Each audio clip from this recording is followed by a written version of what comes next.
बिस्मिल्लाहिर्रहमानिर्रहीम। आप देख रहे हैं सुभान तारी पॉडकास्ट। याद रखिए जनाब, सबसे इंपॉर्टेंट चीज है विजुअलाइजेशन।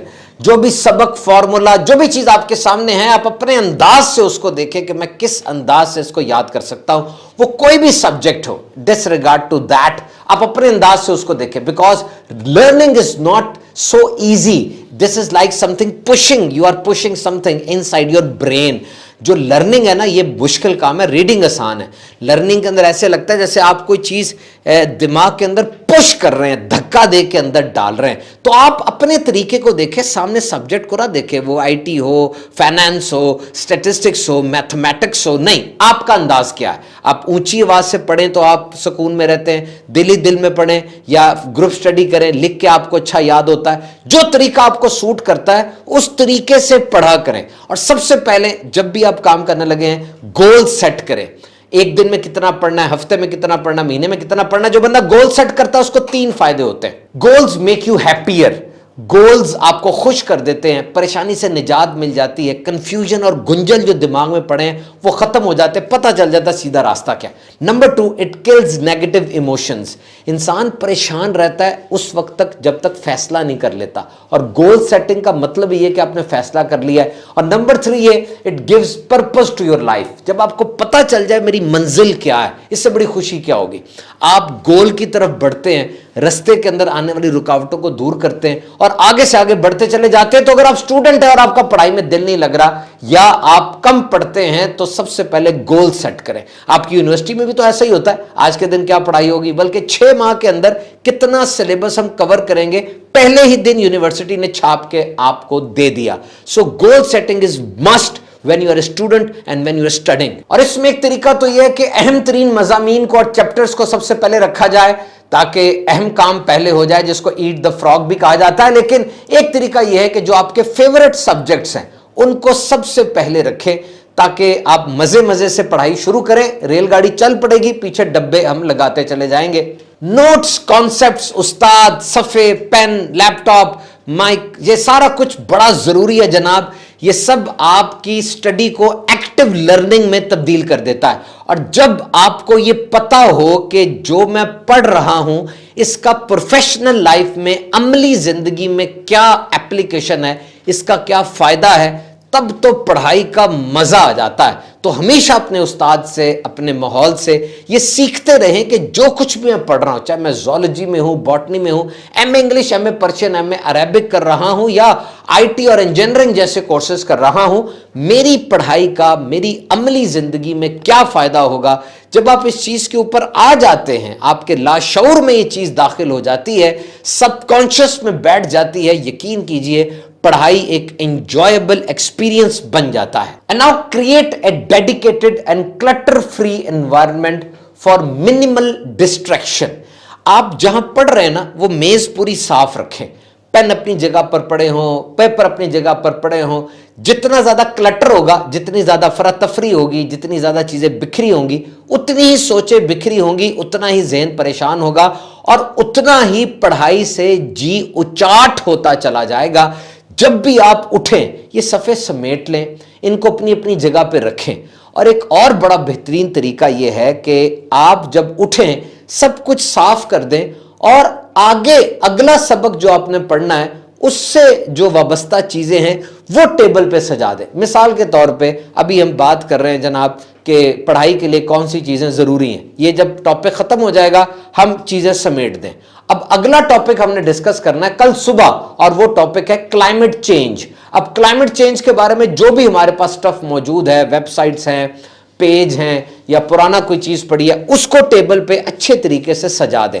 अब मैं चला गया, सुबह जब मैं वापस आने का सोचूंगा, टेबल पर आना कितना आसान हो जाएगा। मुझे पता है मैंने क्लाइमेट चेंज तैयार करना है और क्लाइमेट चेंज से वाबस्ता चीज़ें सारी मेरी टेबल पर ही पड़ी हैं। कितना ईजी होगा मेरे लिए कि मैं आऊं, बैठूं और बैठ के अपना काम शुरू कर दूं।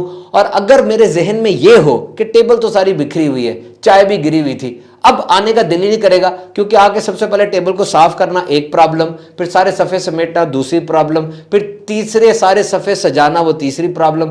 तो try to declutter your brain and your table. Review session जरूर रखें। आज के दिन मैंने क्या पढ़ा, क्या सीखा, एक दफा जहन में दोहरा लेंगे तो ये फायदा होगा।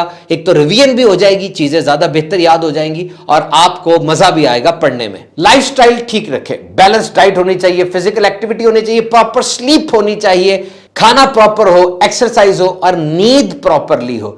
जब ये चीजें होंगी तो मूड फ्रेश रहेगा और आपका पढ़ाई में दिल लगेगा। ज्यादा लंबी सिटिंग्स कुछ लोगों को बोर कर देती हैं, ऐसे में आप ब्रेक्स लें, चंक्स लें, ब्रेक्स लें। और यहां पर पैरासिम्पैथेटिक नर्वस सिस्टम को एक्टिवेट करने के लिए, ये वो नर्वस सिस्टम है इंसान का जो इंसान को सपोर्ट कर रहा होता है। जनाब ये बड़ा अहम है, जिस तरह सिंपैथेटिक नर्वस सिस्टम हमें एक्टिव कर रहा होता है, पैरासिम्पैथेटिक नर्वस सिस्टम हमें रेस्ट दे रहा होता है। ये राइम में अगर पढ़ा जाए तो रेस्ट एंड डाइजेस्ट और फीड एंड ब्रीड बनता है, यानी आपकी ब्लड सर्कुलेशन को स्लो कर देता है, हार्ट बीट को स्लो कर देता है और बीपी स्लो कर देता है। अब आप रेस्ट मोड में चले जाते हैं और आप ये कोशिश करते हैं कि रिलैक्स फील करें। तो पैरासिम्पैथेटिक नर्वस सिस्टम को एक्टिवेट करने का सबसे बेहतरीन तरीका डीप ब्रीदिंग है। आप जब इनहेल करते हैं सांस, नाक से सांस अंदर लेकर जाएं और जब बाहर निकालते हैं मुंह को थोड़ा गोल करके बाहर निकालें और अंदर सांस कम लेके जाना है, बाहर सांस ज्यादा निकालना है। ठंडे पानी के छींटे मुंह पे मार लें, गर्म पानी के गरारे कर लें, पैरासिम्पैथेटिक नर्वस सिस्टम एक्टिवेट हो जाएगा और इसका आपको बहुत फायदा होगा। बॉडी रिलैक्स रहेगी, पढ़ने का मजा आएगा। अपने वालिदैन, असातिज़ा, दोस्त वगैरह से फीडबैक जरूर लेते रहें। वो जब आपको फीडबैक देंगे, पॉजिटिव भी हो सकती है, नेगेटिव भी होगी, आप उसके लिए तैयार रहें और उस फीडबैक के मुताबिक अपनी स्टडी रूटीन को मैनेज करें। जो कुछ भी आप याद करें उससे फौरन अपने माजी से जोड़ लें, इसको एसोसिएशन कहते हैं। और ये डॉट्स जोड़ना होता है, ये बड़ा जरूरी है जनाब, it's very important. This is one of the functions of human brain, that जो भी आप याद करते हैं दिमाग फौरन उसको माजी की याददाश्त से जोड़ लेता है। इसको लर्न, अनलर्न और रीलर्न भी कहते हैं कि आप कुछ सीखते रहें, जो पहले सीखा था अब उसकी जरूरत नहीं रही उसको भुलाते भी रहें। और कुछ अरसे बाद आ जाता है कि यार फलां चीज सीखी थी, भूल गया था, फिर जरूरत पड़ गई है, उसको रीलर्न भी करें। ज्वाइन द डॉट्स, इसके लिए अटेंटिव रहें, अलर्ट रहें कि जो चीज आ रही है मैं उसको ले लूं और दिमाग में जो शेल्फ बने हुए हैं, किस शेल्फ में मैंने उसको एडजस्ट करके अंदर आराम से रख देना है। This is very important. Connect your current knowledge with your previous knowledge, this is important. अपने मौजूदा जो आज इल्म सीखा उसको पुराने इल्म से किस तरह जोड़ना है, ये बहुत इंपॉर्टेंट। बड़ी इंफॉर्मेशन और बड़े सबक को छोटे चंक्स में, छोटे टुकड़ों में तोड़ लें, इससे वो मुश्किल नहीं लगेगा, बहुत बड़ा पहाड़ नहीं बन जाएगा। आराम से उसको आप तय कर लेंगे, पढ़ लेंगे, समझ लेंगे, बाद में उसको दोहराना भी आसान हो जाता है। और अब अहम तरीन चीज है वो है रिपीटिशन एंड निमोनिक्स, यानी रिपीटिशन करें, बार बार उसको पढ़ें, रिव्यू करें, रिहर्सल करें। Repetition is not bad, repetition is good. Entire education system is based on repetition. हम रिपीट ही तो करते हैं, नस्ल दर नस्ल इल्म रिपीट होता चला जा रहा है। और लर्निंग के लिए, जो कि एक मुश्किल काम है जिसमें दिमाग के अंदर चीजों को लेकर जाना है, नए पाथवेज बनाने हैं, नया स्टोरेज क्रिएट करना है, उसके लिए लर्निंग वाकई अहम तरीन है। आपको लर्निंग करनी पड़ेगी और लर्निंग के लिए रिपीटिशन बड़ी जरूरी है। बातों को दोहराना पड़ेगा, सीखने के लिए दोहराना पड़ेगा। जब ये सारे काम आप कर लेंगे तो आप हैरान हो जाएंगे आपका दिमाग कितना एक्टिव होकर फंक्शन करेगा। और टॉपिक जो आप पढ़ने लगे उसके बारे में जहन बनाएं, एक मैप बनाएं कि ये क्या टॉपिक है, इस टॉपिक के बारे में पहले मुझे कितनी इंफॉर्मेशन थी या बिल्कुल नया टॉपिक है। मैप बनाए दिमाग में, माइंडफुल लर्निंग करें, दिमाग को अलर्ट करें कि मैं कुछ सीखने लगा हूं, कुछ अंदर जा रहा है, इसने प्रोसेस होना है और इस तरीके से मैं ये सीखूंगा कि अब इस मौजू पर सारी जिंदगी कोई भी चीज मेरे सामने आएगी, मैं उस उक्दे को हल कर लूंगा, उस सवाल का जवाब मेरे पास होगा और इस खास टॉपिक पर मैं पूरा अबूर हासिल कर लूंगा। और एक चीज है वो स्टडी हैबिट्स, यानी अपनी पढ़ने वाली तबीयत बना लें। इससे एक तो एकेडमिक एक्सेलेंस भी आएगी, आप पढ़ाई में भी आगे बढ़ेंगे, स्किल्स भी, आप नई नई स्किल्स भी आप सीखेंगे और सिलेबस के अलावा भी आप खोजते रहेंगे, इंटरनेट पे सर्फिंग करेंगे तो अच्छी चीज की करेंगे, इल्म की तलाश और इस राज को खोजने में आपकी जिंदगी गुजर जाएगी, जो कि एक बेहतरीन अमल साबित होगा। रेगुलर लर्निंग हो, जैसे तालीमी जो इदारे होते हैं उस पर पीरियड होते हैं, पीरियड के साथ टीचर्स आते हैं, फिर बेल बजती है, बकायदा दूसरी क्लास में जाते हैं, निज़ाम बना होता है ना, ऐसे ही अपनी जिंदगी में लर्निंग का स्केड्यूल बनाएं और पूरा लर्निंग का शेड्यूल जब बना होगा तो आपको पढ़ाई में भी मजा आएगा और पढ़ना आसान भी हो जाएगा। And regardless of magnitude we should appreciate the effort, our own efforts और एफर्ट्स ऑफ आवर चिल्ड्रन। जैसा भी काम हो, अगर मुकम्मल हो गया, हमें हौसला अफजाई जरूर करनी चाहिए। बिलखुसूस बच्चे आकर बताते हैं तोतली सी जबान में कि जी आज मैंने नज़म सीखी, आज मैंने नात शरीफ सीखी, फिर एक दो मिसरे बोलते भी हैं।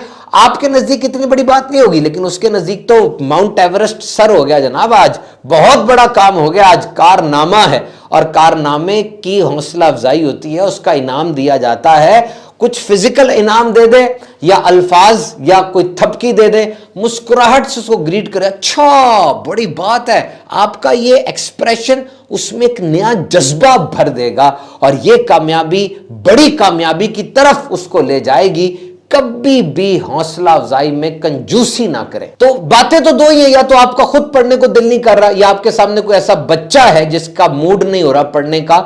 ये दोनों बड़े चैलेंजेस हैं और अगर राइट अप्रोच और सही टेक्निक के साथ इसको टैकल करेंगे, काम बन जाएगा। दिल पढ़ाई की तरफ माइल हो जाते हैं, दिमाग में ये बात समा जाती है कि जनाब मुझे पढ़ना है। क्योंकि इंसान दो वक्त में पढ़ता है, एक तो जब उसे सजा का डर हो माँ बाप और उस्ताद से, और दूसरी दफा जब उस बंदे को मजा आने लग जाए, अब वो पढ़ेगा। उसे जब अहमियत का पता चल जाए कि पढ़ाई के अलावा कोई और चारा नहीं है, now he will continue on that journey, he will continue on that path of knowledge. पढ़ने को एक मजेदार चीज बना दें, बच्चे को खुद बिठा के पढ़ाएं, उसको समझाएं, कहानियां सुनाएं, स्टोरी टेलिंग करें। और जब आप पढ़ाई को एंजॉयमेंट के साथ नथी कर देंगे ना, अंदाज ऐसा होता है, तो बड़े बड़े खुश्क मजमून भी अच्छे उस्ताद की बेहतरीन टेक्निक की वजह से बड़े दिलचस्प और मजेदार हो जाते हैं। बच्चों की मेहनत पर तवज्जो दें, रिजल्ट के ऊपर इतने ज्यादा फोकस ना करें।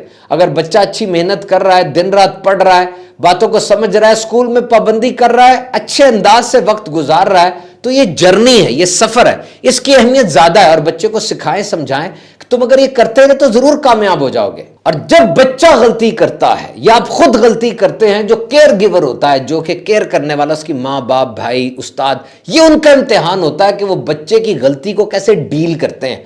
बच्चा है, गलती तो लाजमी करेगा, उसको डील कैसे किया जाता है ये बड़ी अहम चीज है। तंज, डांट, मार, बच्चा डर जाता है, परेशान हो जाएगा वो, उसको ये तो गलती बिल्कुल नई चीज है, उससे तो पहली बार अटेम्प्ट किया और पहली बार में गलती तो होगी, ना ट्रेनिंग है ना कोचिंग है ना माजी की कोई ऐसे रेफरेंसेस है। अब जब गलती होगी तो केयर गिवर ने समझाना है, बिठाना है, चीज की हौसला अफजाई करनी है और इतने प्यारे अंदाज से उस टूटे हुए को जोड़ना है कि पता भी ना चले कभी टूटा था।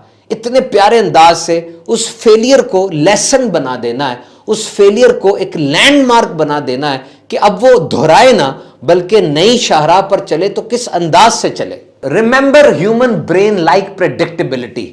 पता होना क्या करना है, इंसान खुश रहता है, मुतमईन रहता है, ये इंसान की फितरत है। याद रखिए, ह्यूमन ब्रेन लाइक्स प्रेडिक्टेबिलिटी। आप प्रेडिक्टेबल हो जाएं, अगर आपको पता है सुबह 9 बजे मैंने ये काम करना है, 11 बजे ये काम करना है, 2 बजे ये काम करना है, अब परेशानी नहीं रहेगी, इंसानी दिमाग बड़ा थ्रू चलेगा और कोई रुकावट नहीं आएगी। लेकिन आप सुबह उठते हैं, गुंजल पड़ा हुआ है, पता ही कोई क्या काम कैसे कब करना है, अब परेशानी होगी और आपका पढ़ने का क्या कोई काम करने को दिल नहीं करेगा। ऐसे घराने जहां कोई ना कोई पढ़ता रहता है, टेबल पर बैठा है, बाप है, माँ है, पढ़ाई की एक रूटीन है, या बड़ा भाई है, बड़ा बहन है, वो मिलकर पढ़ रहे हैं, एक स्टडी का माहौल है, ऐसी जगह पर पढ़ने का दिल करता है, बंदा खुद उठता है, किताबें पेंसिलें। देखिए ऐसे घरों में बच्चे जो होते हैं उनका रुझान खुद ब खुद पढ़ाई की तरफ हो जाता है। बच्चा किस बात से मोटिवेट होता है, उसकी पसंद क्या है, कौन सा खिलौना अच्छा लगता है, किस दिन वो खुश होता है, किस रिश्तेदार के साथ ज्यादा अटैच है, कौन सा सब्जेक्ट उसको पसंद है, ये सारी बातें केयर गिवर को, माँ बाप को पता होना बहुत जरूरी है, क्योंकि ये मोटिवेटर्स हैं बच्चे के। आमतौर पे बच्चा जब स्कूल से घर आता है पढ़ जाते हैं उस पर, क्या ग्रेड आया, क्या पढ़ा, क्या लेसन था, ऐसे नहीं करना चाहिए। बच्चे के पीछे पीछे भागे, उसको बताएं हमने तुम्हें कितना मिस किया, आज के दिन हम तुम्हें इतना याद कर रहे थे, तुम्हारे बगैर घर सूना सूना था। फॉलो द बच्चा एट दैट टाइम, बच्चा मस्ट बी द फोकस, क्योंकि वो जंग जीत के आ रहा है। इतना सा बच्चा इतने बड़े स्कूल में गया, इतनी बड़ी बड़ी उम्र के लोग थे, ढेर सारे और बच्चे थे, जंग थी उसके लिए। अब जब वो आया, उससे रीएश्योरेंस चाहिए, उससे मोहब्बत भरे कलिमात चाहिए, उसको कंफर्ट चाहिए। आप ऑफिस से घर आते हैं, अगर आपसे पूछना शुरू कर दें क्या गोल रहा, किया डेबिट क्रेडिट क्या रहा, बॉस से कितनी डांट पिलाई, कहेंगे नो यार मैं नहीं बात करता। It means that you need comfort, children also need comfort. तो पढ़ाई में दिल लगाने के आपको बहुत से तरीके बताए, इनको दोबारा अमल कीजिएगा, दोबारा से सुन लीजिएगा अगर कुछ मिस हो गया। आप देख रहे थे सुभान अत्तारी पॉडकास्ट, हमारे यूट्यूब चैनल के साथ नत्थी रहिए। सुभान अत्तारी शॉर्ट्स और सुभान अत्तारी स्पीचेस को भी लाइक कीजिए। अल्लाह ने के बाद।